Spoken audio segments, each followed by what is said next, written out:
अस्सलाम वालेकुम गाइस, यकीनन आप लोग अच्छे होंगे, बेहतर होंगे। आज हम अल्ट्रासाउंड से लिंक एक और टॉपिक की तरफ बढ़ते हैं जो कि पीकॉस यानी पॉलीसिस्टिक ओवरी सिंड्रोम है। पॉलीसिस्टिक ओवरी सिंड्रोम, यहाँ पे अगर हम लफ्ज़ देखें तो हमारे पास है पोली का बेसिकली मीनिंग है मैनी यानी कि बहुत सारे, और सिस्टिक का मतलब है सिस्ट, और ओवरी का मतलब तो ओवरीज है जो कि फीमेल रिप्रोडक्टिव सिस्टम का पार्ट है। वैसे अगर हम फीमेल रिप्रोडक्टिव सिस्टम में देखें तो फीमेल रिप्रोडक्टिव सिस्टम के जो पार्ट्स है वो सबसे पहले हमारे पास मौजूद ओवरीज होते हैं पेयर की सूरत में, जोड़े की सूरत में।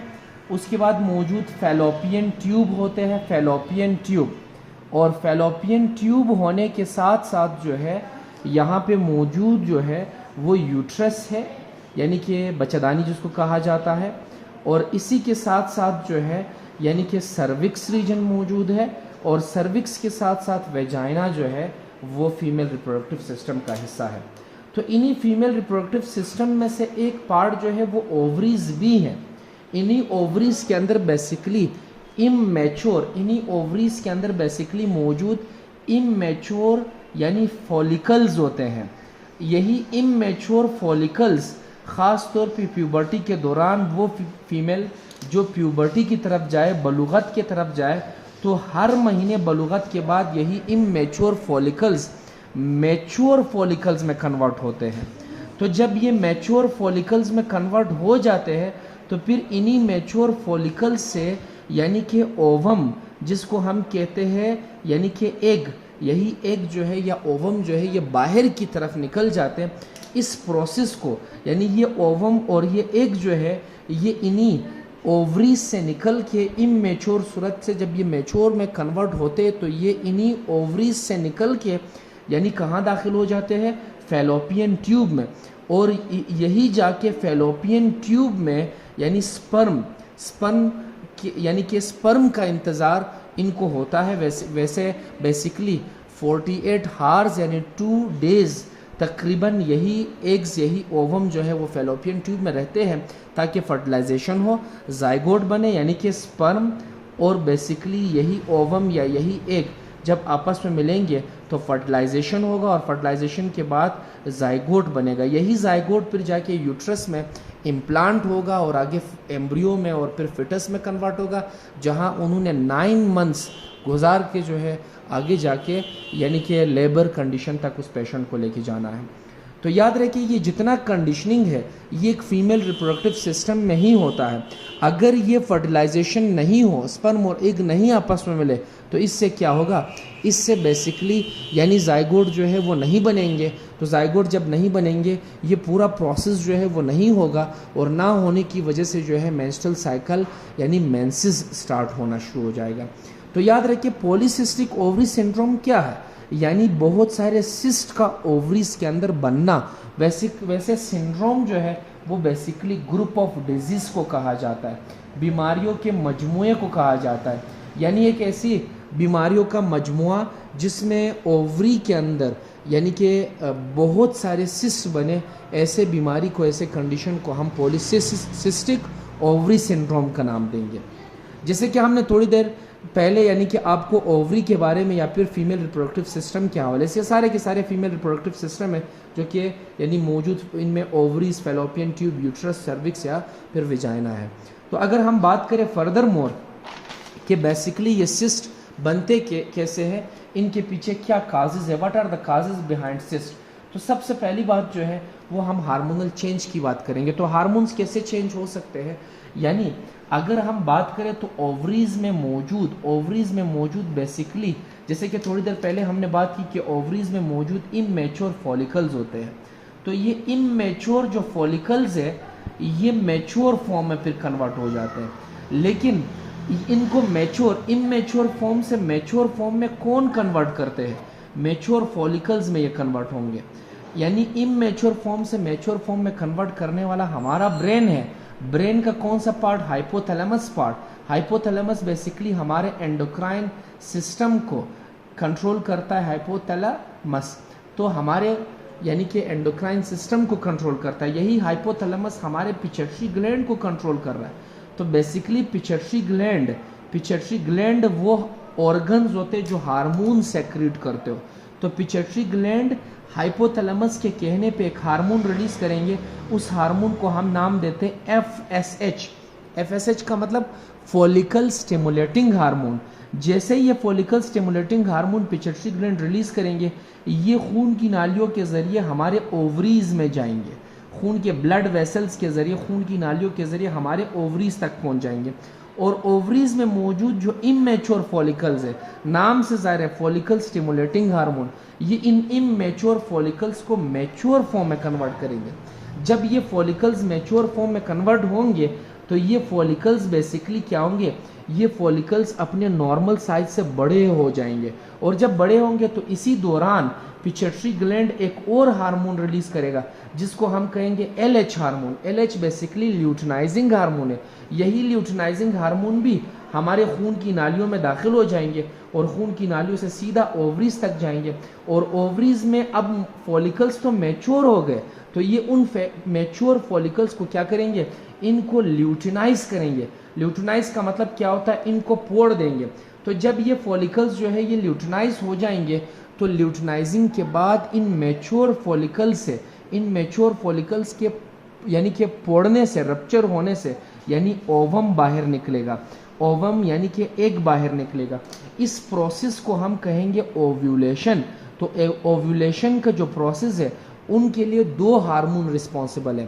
पहला FSH जो पिट्यूटरी ग्लैंड से रिलीज हुआ और डायरेक्टली ओवरीज में खून की नालियों के जरिए गया, और ओवरीज में मौजूद इमैच्योर फॉलिकल्स को इन्होंने मैच्योर फॉर्म में तब्दील कर दिया। और फिर LH हार्मोन इसी प्रोसेस से गुजरता हुआ खून की नालियों से पास होता हुआ ओवरीज में पहुंचा। ओवरीज में मौजूद जो मैच्योर फॉलिकल्स है इन्होंने उसको ल्यूटिनाइज करना है। ल्यूटिनाइजिंग के बाद वहां से ओवम या एक बाहर की तरफ आ जाएगा। ये एक जो बाहर की तरफ आ जाएगा, ये कहाँ आएगा, ये फैलोपियन ट्यूब में। और फैलोपियन ट्यूब में बेसिकली ये उसी फर्टिलाइजेशन के लिए इंतजार करेगा जहां ये जायगोट बनाएगा। अगर जायगोट नहीं बनेगा तो इसके बाद मेंस्ट्रुअल साइकिल स्टार्ट होगा। अगर जायगोट बना तो 9 मंथ्स तक वही प्रेगनेंसी चलती जाएगी। अब याद रखिए कि अगर इन हार्मोन्स में, ख़ास तौर पे इस FSH हार्मोन या LH हार्मोन में यानी कि कोई एबनॉर्मलिटी आ जाए, या यानी कि LH जो है वो एबनॉर्मल हो, इस एबनॉर्मल होने की वजह से यहाँ जो इमैच्योर फॉलिकल्स मैच्योर फॉर्म में तब्दील हो गए, अगर LH हार्मोन ना हो तो ये उनको ल्यूटिनाइज नहीं करेंगे, इन्हीं में मौजूद ओवम रहेंगे, वो ओवम फैलोपियन ट्यूब तक नहीं आएंगे। तो ये जो मैच्योर फॉलिकल्स है, यही मैच्योर फॉलिकल्स यानी ओवम नहीं देंगे, यही डायरेक्टली किस चीज़ में कन्वर्ट होंगे, सिस्ट में कन्वर्ट होंगे। सिस्ट बेसिकली फ्लूइड फिल्ड सेक को कहा जाता है, ठीक है, यानी कि फ्लूइड से भरे हुए तेलों को कहा जाता है, जो कि बेसिकली यानी कि LH ने उन्हीं फॉलिकल्स को पोड़ के उनसे ओवम को यानी कि बाहर निकालना था। अगर वो इनको पोड़ के इनसे फॉलिकल्स को बाहर ना निकाले तो ये किस चीज़ में कन्वर्ट हो जाएंगे, सिस्ट में, और इसी तरीके से सिस्ट फॉर्मेशन जो है वो होती जाएगी। अब सवाल ये है कि ये जो सिस्ट फॉर्मेशन है, ठीक है, ये हमने तो बता दिया कि बेसिकली इसके पीछे वजह क्या है, लेकिन इसके बावजूद रिस्क क्या हो सकते हैं। रिस्क बेसिकली हार्मोनल चेंज हो सकता है, हार्मोन में तब्दीली।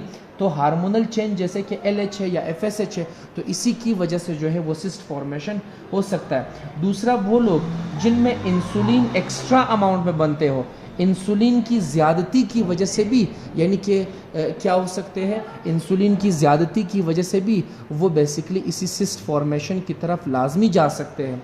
इसके अलावा डिपेंड करता है उन फीमेल में जिनमें कोई इन्फ्लेमेशन हो, तो इस इन्फ्लेमेशन की वजह से भी वो सिस्ट फॉर्मेशन की तरफ लाजमी जा सकते हैं। तो अब हम बात करेंगे साइन एंड सिम्टम्स की, यानी वो लोग यानी वो फीमेल जिनको बेसिकली यही पॉलीसिस्टिक कंडीशन हो तो उनको कौन से अलामात जो है वो ज़ाहिर होंगे। याद रखिए, ऐसे फीमेल जिनको पॉलीसिस्टिक ओवरी सिंड्रोम हो, जिनको पॉलीसिस्टिक ओवरी सिंड्रोम हो, इन फीमेल को इर्रेगुलर जो है वो मेंसेस होंगे, यानी इनका जो मेंस्ट्रुअल साइकिल है वो बेसिकली इर्रेगुलर होगा।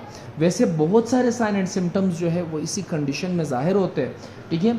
इर्रेगुलर मेंसेस के साथ साथ उनको पेल्विक पेन होगा, तो पेल्विक पेन होने के साथ साथ ऐसे फीमेल को इनके चेहरे पे एक्नीज ज़ाहिर होंगे। एक्नीज टेस्टोस्टेरोन की ज़्यादती की वजह से होंगे। हार्मोन है वो ज़्यादा से ज़्यादा, क्योंकि यहाँ पे एंड्रोजिन जो हार्मोन है वो ज़्यादा से ज़्यादा रिलीज़ होते हैं, तो एक्नीज भी बनेंगे। और एक्नीज के साथ साथ जो है यानी ऐसे फीमेल में मेल के खसूसियात जो है वो आने शुरू होते जाएंगे। यही फीमेल जो है वो इनफर्टिलिटी की तरफ जाने शुरू हो जाएंगे, यानी इनफर्टिलिटी की तरफ यही फीमेल जो है वो जा सकती हैं। इसी के साथ साथ यानी कि अगर हम पॉलीसिस्टिक ओवरी सिंड्रोम में देखिए तो ऐसे पेशेंट जो है, ठीक है, यानी कि ये बेसिकली क्या करते हैं, इनका जो यानी कि मेंसेस है वो बेसिकली डिले रहता है, डिले मेंसेस या फिर डिले मेंस्ट्रुअल साइकिल जो है वो इनका रहता है, ठीक। इसी के साथ साथ अगर हम कॉम्प्लिकेशन देखें तो कॉम्प्लिकेशन मुश्किलात ऐसे फीमेल में जिनमें पॉलीसिस्टिक ओवरी सिंड्रोम हो, इनमें मुश्किलात जो है वो क्या होंगे, मुश्किलात इनमें इनफर्टिलिटी के हो सकते हैं, बेऔलादी के, यानी इनमें औलाद जो है, बच्चे जो है वो पैदा होने के चांसेस कम हो सकते हैं, ठीक, जब तक वो इस पॉलीसिस्टिक ओवरी सिंड्रोम से नहीं निकलते, ठीक।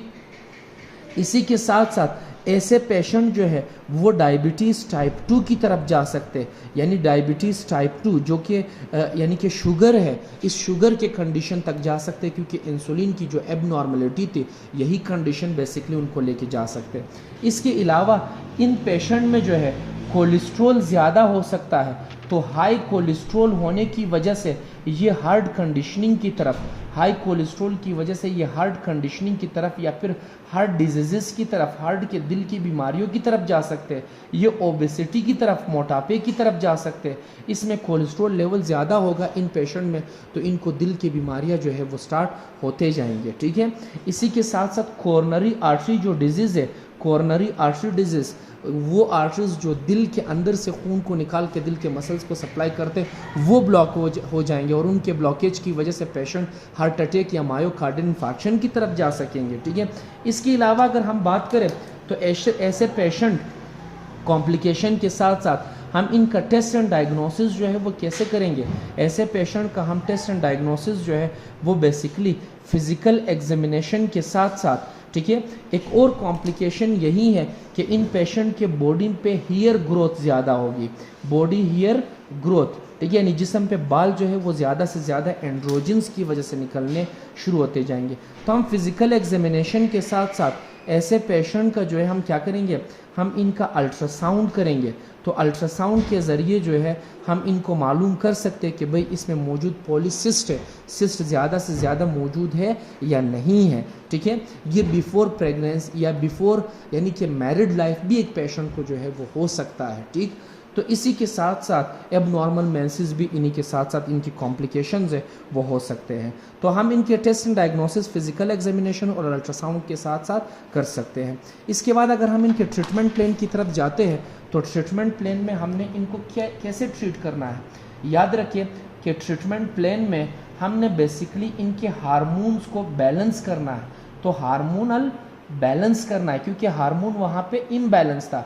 हमने ऐसे पिल्स देने हैं, ऐसे मेडिकेशंस देने हैं जैसे कि प्रोजेस्टिन है, ठीक है, जैसे कि प्रोजेस्टिन है या एस्ट्रोजिन है। तो ये प्रोजेस्टिन या एस्ट्रोजिन जो टैबलेट है ये हार्मोन बैलेंस रखेंगे। जब हार्मोन बैलेंस होगा तो लिहाजा पेशेंट इस कंडीशन से बच जाएंगे। इसके अलावा हम बर्थ कंट्रोल पिल्स देंगे, यानी पेशेंट को जो है बर्थ कंट्रोल पिल्स देंगे। जैसे कि हम आईयूडी डिवाइसेस रखते हैं, तो बर्थ कंट्रोल पिल्स से क्या होगा, यानी कि पेशेंट जो है वो क्या होंगे, यानी इस बर्थ कंट्रोल पिल से उनके जो मेंस्ट्रुअल साइकिल है वो एब नॉर्मल से नॉर्मल होने की तरफ आता जाएगा, ठीक है। जैसे कि हमारे पास फैमिला है टैबलेट, ठीक है, तो ऐसे मेडिकेशंस हम देंगे और हम पेशेंट को जो है वो एब नॉर्मलिटी से नॉर्मल होने की तरफ लेके आ जाएंगे। इसी के साथ साथ हम यानी कि मेटफॉर्मिन देंगे। बेसिकली मेटफॉर्मिन ग्लूकोफेज नाम से आता है, ये बेसिकली यानी कि डायबिटीज़ के लिए इस्तेमाल होता है। यही ग्लूकोफेज का हम इस्तेमाल करेंगे ताकि हम इंसुलिन के लेवल को बैलेंस करें। जब इंसुलिन का लेवल बैलेंस होगा तो पेशेंट जो है वो यानी कि इसी पॉलीसिस्टिक कंडीशन से बच जाएंगे। इसके अलावा हम एंटी यानी कि एंड्रोजिन ड्रग्स देंगे। एंड्रोजिन बेसिकली मेल यानी कि हार्मोन टेस्टोस्टेरोन को ज़ाहिर कर रहे थे। हमने कहा कि ऐसे फीमेल में एंड्रोजन हार्मोन ज़्यादा होंगे, टेस्टोस्टेरोन हार्मोन ज़्यादा होगा, जिसकी वजह से उनको क्या हो सकता है, जिसकी वजह से उनके बॉडी पे हेयर या फिर उनके चेहरे पे बाल या फिर उसके अलावा उनके अंदर मेल कैरेक्टर्स आने शुरू हो जाएंगे। तो जब हम एंटी एंड्रोजन्स हार्मोन देंगे, हम उनको बैलेंस रखेंगे और इस तरीके से हम उनकी ट्रीट कर सकेंगे। तो यहाँ तक आपका पीकॉस यानी कि पॉलीसिस्टिक ओवरी जो सिंड्रोम है वो यहाँ तक कंप्लीट हो जाता है। और फर्दर मोर इंशाल्लाह इससे रिलेटेड जो भी यानी कि हमारा टॉपिक होगा वो हम डिस्कस करें।